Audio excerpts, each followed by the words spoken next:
오늘 말씀 예레미야 33장 2절에서 3절 말씀 보겠습니다. 제가 읽겠습니다.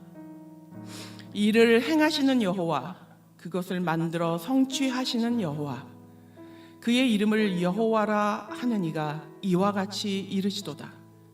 너는 내게 부르짖으라. 내가 내게 응답하겠고 네가 알지 못하는 크고 은밀한 일을 내게 보이리라.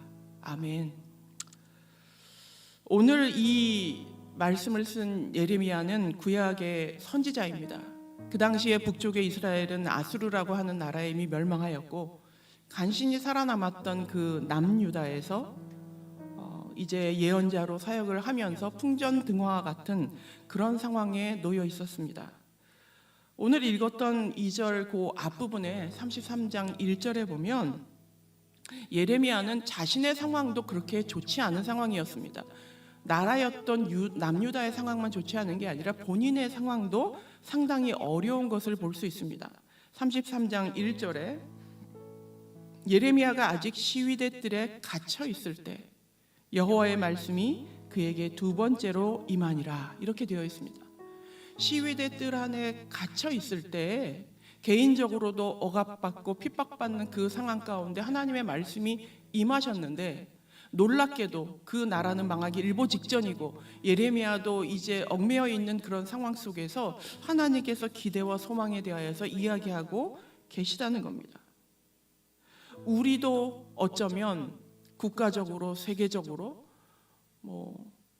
2020년도, 22년도에 비해서 23년도의 경제가 굉장히 어려울 거라고 하는 예측을 끝없이 쏟아내고 있습니다. 우리나라만이 아니라 전 세계의 경제가 어려워질 거라고. 22년도 간신히 넘어갔는데 이제 23년도는 더 어려울 거라는 얘기를 반복적으로 저희는 듣고 있습니다. 국가적으로만 또 세계적으로만 어려운 것이 아니라 어쩌면 우리는 개인적으로도 상당히 어려운 시간을 지나왔는지도 모릅니다. 그리고 그것이 회복될 것 같이 보이지 않는 상황 가운데 있으면서 우리는 이 2023년도를 맞고 있습니다. 예레미야가 처했던 상황과 전혀 다르지 않은, 어찌 보면 소망보다는 푸념에 가까운 것을 하는 것이 더 당연한 것 같은 그런 시간을 저희가 보내고 있습니다.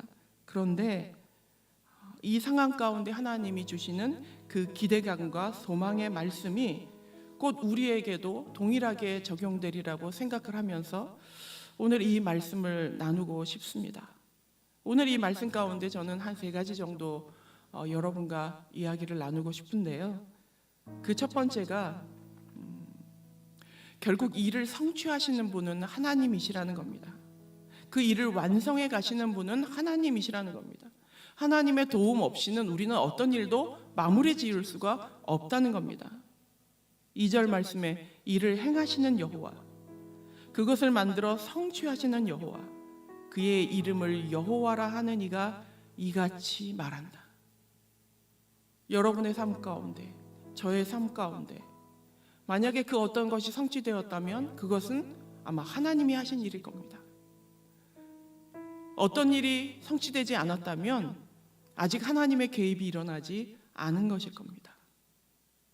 그런 면에서 올 한 해 하나님께서 하시는 일에 우리가 동참한다면, 내가 하는 일에 하나님의 도우심이 임할 수 있다면 우리는 그 일들을 성취시켜 나갈 수 있을 거라고 기대합니다.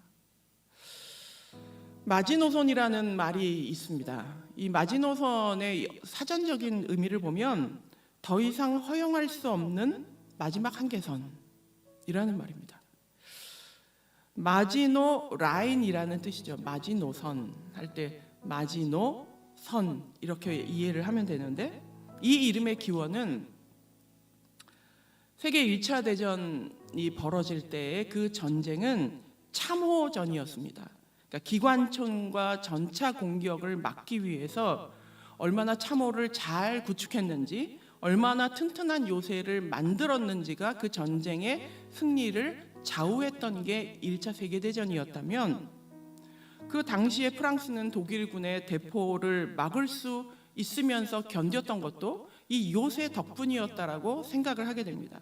그래서 1차 세계대전이 마무리되자마자 프랑스의 국방장관이었던 앙드레 마지노라고 하는 사람이 북서부에 있는 벨기에 국경에서부터 이 남동부 스위스 국경까지 총 750km에 달하는 장벽을 세웁니다.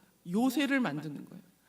그때 당시 최신 공법을 써서 콘크리트로 작업을 해서 총 750km면 제가 아까 그 내비게이션을 찍어보니까 저희 집이 위례인데 위례에서 부산까지 380km 나오더라고요. 그러니까 왕복의 거리를 요새를 세운 거예요. 서울에서 부산의 2배 거리에 되는 엄청난 규모의 공사를 10년 동안 합니다. 10년 동안 우리 1차 세계대전에서 경험했던 그것을 이제 잘 준비해서 막아보자. 그렇게 해서 160억 프랑이라는 돈을 들여서 대대적인 공사를 하고 완공을 짓습니다. 얼마나 든든했겠어요, 프랑스가.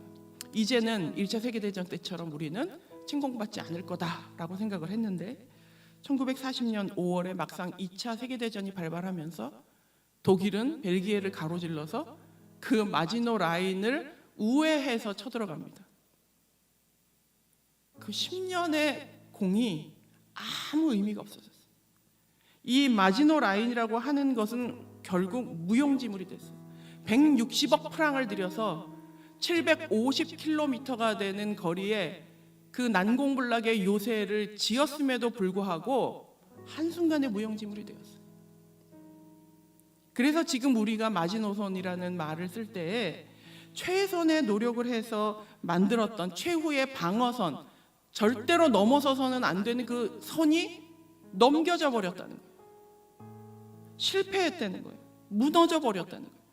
그래서 그 마지노선이 잘 준비했다라고 하는 긍정적인 의미가 아니라 결국에는 그렇게 준비했던 게 무용지물이 됐다라고 하는 부정적인 의미로 쓰여지게 되었다는 겁니다. 우리는 인생을 살면서 어쩌면 경제적인 마지노 라인을 만들기 위해서 끝도 없이 노력하면서 사는지 모르겠어요. 자녀 교육이라고 하는 얘만큼은 지켜내야 돼라고 하면서 견고한 최신 공법을 다 사용해서 내 자녀를 위한 마지노 라인을 짓고 있는지는 모르겠어요. 2022년도도 2023년도도 내가 나의 가정을 지켜야 돼, 내 인생을 지켜야 돼라고 하면서 그 마지노선을 세우고 있다면 과연 그 마지노 라인이 나를 지켜줄지. 한순간에 무용지물이 된 것처럼 하나님이 도와주시지 않으면 인간이 아무리 노력해도 성취할 수 없다는 것을 인정하는 데서부터 우리는 시작해야 되지 않을지. 결국에 그 일을 성취하게 하는 분은 하나님이라고 하는 것을 믿고 다시 시작해야 되는 건 아닐지 돌아볼 필요가 있다고 생각합니다. 지금까지 여러분은 어떤 마지노 라인을 지어오셨어요? 뭐 어떤 사람은 한 100km 지은 사람이 있겠고 어떤 사람은 이제 1km도 못 지은 사람이 있겠죠. 그러나 얼마나 긴 거리를 지었던 상관없이 그것 가운데 하나님이 함께하지 않는다면 한순간에 무용지물이 될 수 있다는 것을 우리는 기억해야 된다는 겁니다. 시편 127편 1절에 이렇게 되어 있습니다. 여호와께서 집을 세우지 아니하시면 세우는 자의 수고가 헛되며 여호와께서 성을 지키지 아니하시면 파수꾼의 깨어 있음이 헛되도다. 그 고생을 하고 우리가 한순간에 무너져 버리는 그런 성벽을 짓고 있다면 올해는 조금 다르게 시작해 보면 어떨까 싶습니다. 하나님께서 지키시는 성을 만들어가는 거죠. 하나님께서 지키시는 가정, 하나님께서 지키시는 경제, 하나님께서 지키시는 내 인생을 만들어가기 위해서 하나님께 듣고 하나님과 함께 붙어있고 하나님이 무슨 말씀을 하실 때 내가 그걸 들을 수 있는 귀를 만들고 그 친밀감을 만드는 것이 어쩌면 우리가 가장 지혜로운 한 해를 보낼 수 있는 길이 아닐까 싶습니다. 두 번째 이 말씀을 통해 또 우리에게 주시는 교훈은 신앙에는 언제나 전제가 있다는 거예요. 목사님도 늘 말씀하시죠. 신앙은 순서가 중요하다. 우리의 부르짖음은 하나님의 크고 놀라운 은밀한 계획을 보게 한다는 겁니다. 부르짖어야 응답이 있는 것이고 순종해야 하나님의 일하심이 있는 거예요. 원인이 있을 때 결과가 있는 거예요. 근데 우리는 끊임없이 하나님이 주세요. 하나님이 먼저 일해 주세요. 하나님이 먼저 들려주세요. 묻지도 않은 것에 대한 답을 달라 그러고 행하지도 않은 것에 그 일을 성취해 달라고 하고 있지는 않은지요. 과연 그 순서가 올바로 되어 있는지요. 하나님 앞에 기도하는 시간이 필요합니다. 하나님 앞에 나아가서 하나님께 물어야 돼요. 하나님, 올해 어떻게 살까요? 하나님, 우리 자녀는 어떻게 할까요? 저희 부부는 어떻게 살면 좋을까요? 하나님, 제 인생에 어떤 플랜을 가지고 계세요? 물어야 돼요. 부르짖어야 돼요. 부르짖는다는 것은 내가 원하는 원형을 하나님한테 강요한다는 의미가 아니라 하나님께 물어야 된다는 거예요. 그래야 응답이 있죠. 그래야 하나님이 대답하시죠. 하나님이 보여주시는 그 작은 일에 내가 참여해야죠. 그래야 하나님이 그 일 가운데 복을 주시죠. 아무것도 하지 않는데 하나님이 모든 것을 다 해달라고 하면서 우리가 앉아있는 것은 아닌지 돌아볼 필요가 있습니다. 이 신앙의 전제, 원인이 있어야 결과가 있는 것처럼 그 순서를 지켜나가는 한 해가 되길 바랍니다. 먼저 기도하세요. 하나님 앞에 나아가세요. 하나님, 왜 저에게 가까이 해주지 않으세요? 저 사람은 되게 하나님과 친밀한데? 그 사람이 하나님 앞에 나아갔던 그 시간의 양을 아세요? 와, 저분은 진짜 하나님하고 친밀해서 하나님의 음성도 잘 듣는 것 같고 하나님의 말씀도 잘 깨닫는 것 같아. 그 사람이 했을 기도의 양을 아세요? 그 사람이 읽었을 말씀의 양을 아세요? 질적인 것은 절대적인 양이 없이는 나오지 않습니다. 기도하고 깊이 들어가서 하나님과 은밀한 교제를 나누고 싶으시죠? 100시간, 200시간에 무의미한 것 같은 그 수많은 양의 기도가 있을 때 그 이후에 정말 단 1분에도 만날 수 있는 하나님과의 교제가 이루어진다는 사실을 기억해야 돼요. 우리는 뿌리지 않고 거두려고 그래요. 얼마나 많은 시간을 뿌려서 그 사람이 하나님과 친밀한 시간을 얻었는지를 생각해야 돼요. 제 아는 그 친한 목사님이 첫 책을 내시고 막 열심히 홍보를 하셨는데 베스트셀러가 되지 않는다고 막 이렇게 언짢아 하시더라고요. 그래서 제가 지나가면서 아유, 이제 뭐 첫 책인데 그러세요? 그랬더니 이분이 막 화를 내시는 거예요. 자기는 그렇게 베스트셀러가 많으면서 나는 왜 하면 안 되냐고. 대화는 거기서 끝났지만 제 마음에는 저는 15년을 썼어요. 10년 만에 베스트셀러가 나왔어요. 그게 누적이 돼서 여러 권인 것처럼 보이지. 그분이 놓쳤던 건 뭐죠? 1년 내내 애써서 2권, 3권씩 그것을 15년을 누적해온 세월을 싹 무시하고 나도 책을 냈는데 왜 안 되냐는 거예요.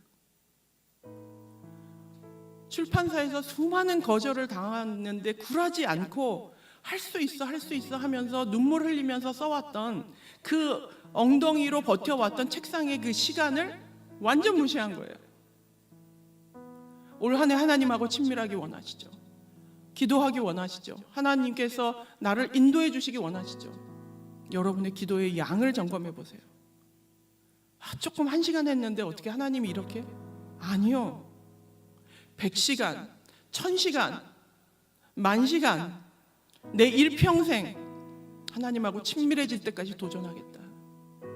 그때 그것을 경험하기 시작하면 그 다음부터는 1분 안에도 10초 안에도 그 긴밀한 하나님의 은밀한 침실의 문을 열 수 있게 된다는 거예요.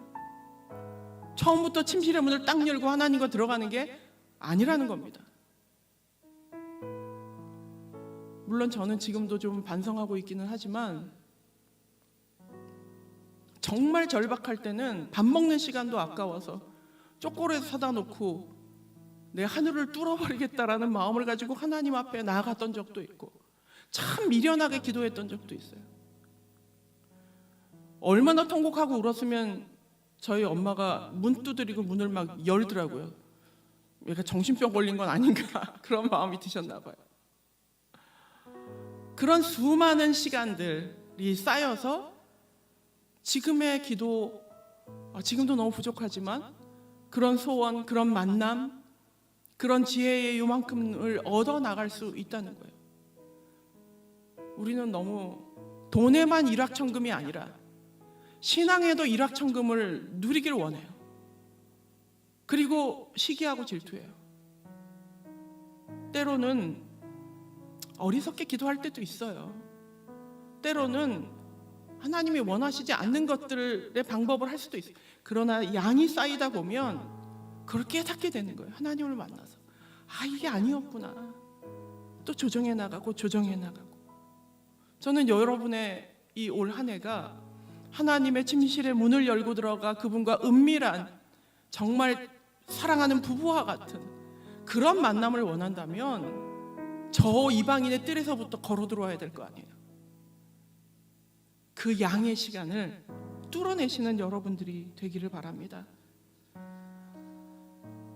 올 한 해를 지나가면서 어떤 삶을 살면 좋을까 그런 생각을 했어요. 또 지금 저도 기도하면서 올 한 해를 보낼 거를 꿈꾸면서 이랬으면 좋겠다라고 하는 소망이 오면 기도하면서 그게 더 확증이 되어지고 또 그 길이 더 선명해지고 하는 과정을 겪으면서 연말과 연초를 보내고 있는데 우리는 인생을 사실 마라톤에 비교하잖아요. 마라톤에 비교하는 이유가 뭐죠? 단거리가 아니라 장거리라는 거예요. 그리고 인생은 나와의 싸움이라는 거예요. 고독한 나와의 싸움. 그래서 인내가 필요하다. 그런 면에서 인생을 마라톤이라고 합니다. 그러나 인생이 사실 마라톤하고 똑같다고 볼 수는 없습니다. 왜 다른 비유는 없겠어요? 삶이 다양한데. 얼마 전에 우리가 월드컵을 지나왔지만 저는 인생을 축구와 같이 한번 살면 좋겠다 이런 마음이 들었어요. 특별히 이 2023년도를 축구 경기 하는 것처럼 살면 어떨까? 축구 경기는 어떻습니까? 절대로 혼자 할 수가 없어요. 여러 명이 함께 해야 돼요.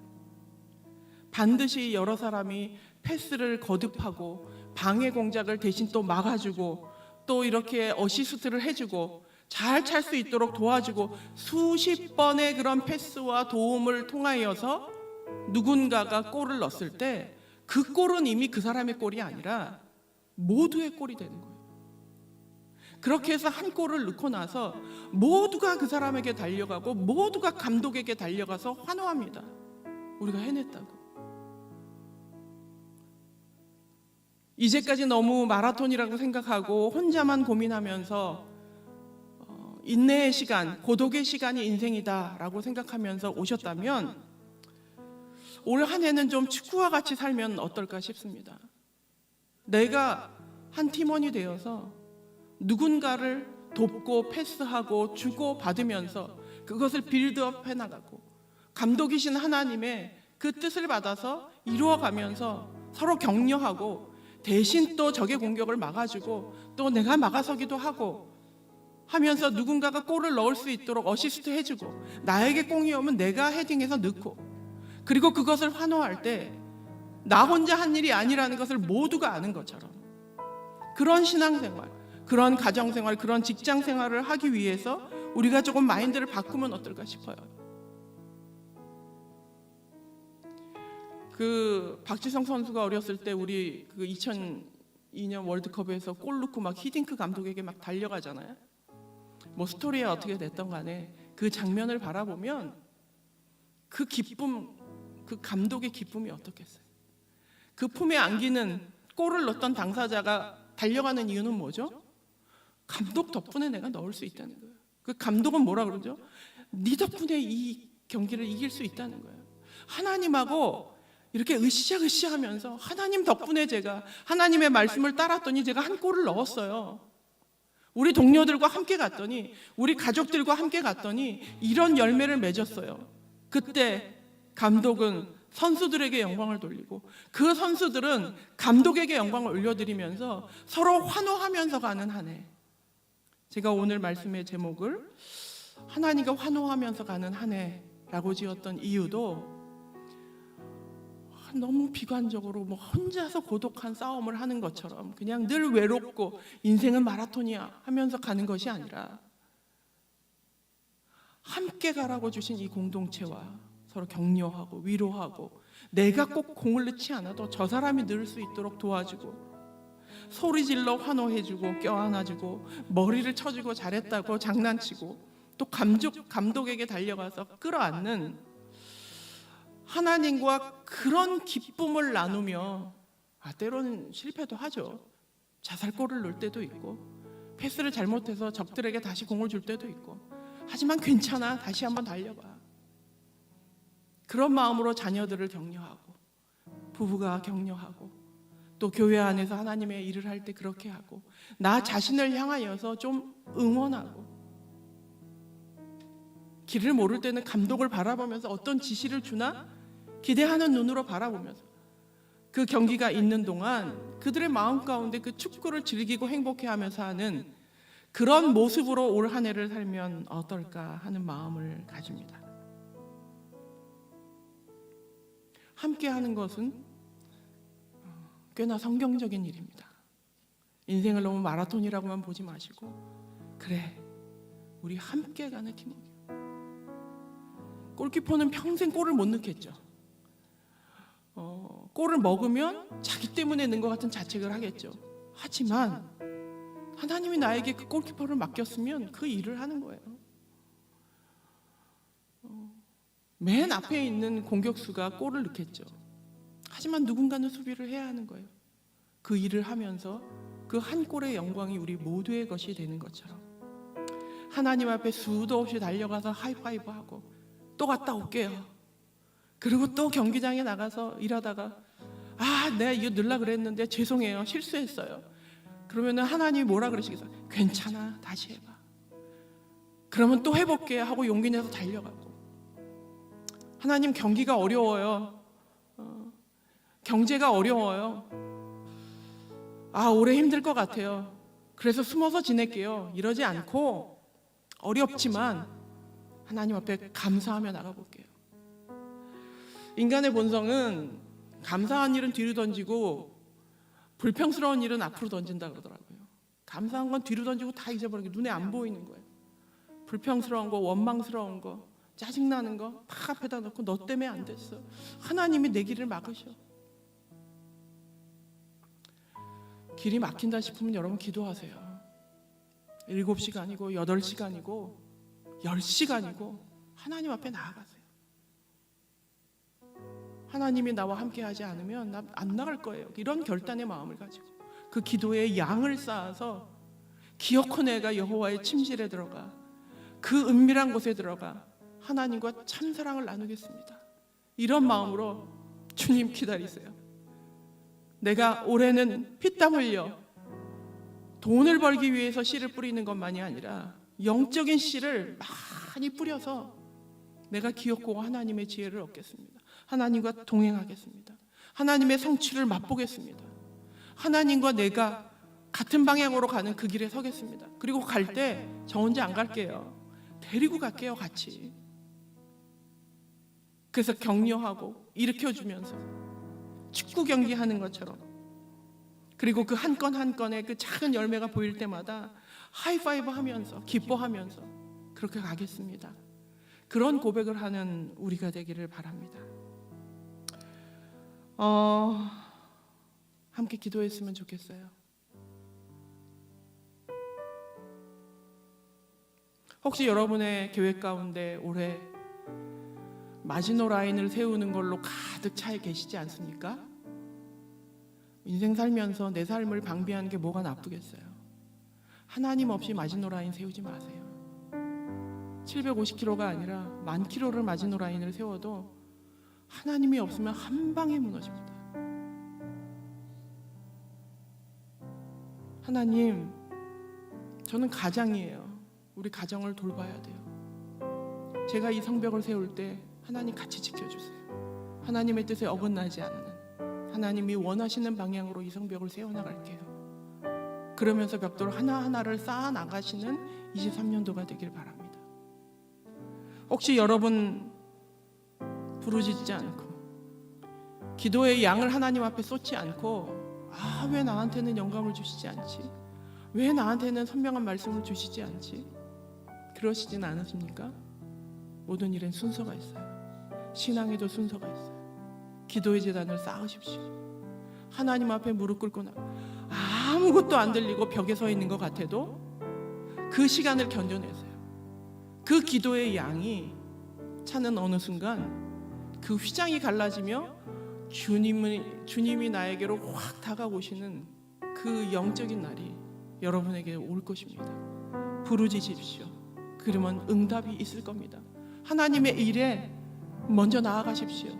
그러면 하나님이 도우실 겁니다. 그리고 이제 인생이 마라톤이 아니라 축구처럼 한번 신나게 23년 우리 가족과 우리 공동체와 하나님의 일을 주거니 받거니 하면서 환호하고 격려하고 웃으면서 하나님과 하이파이브하는 그런 인생을 살겠다는 마음으로 이 시간에 하나님 앞에 기도했으면 좋겠습니다. 하나님께 물어보세요. 하나님, 기도하는 한 해가 되겠습니다.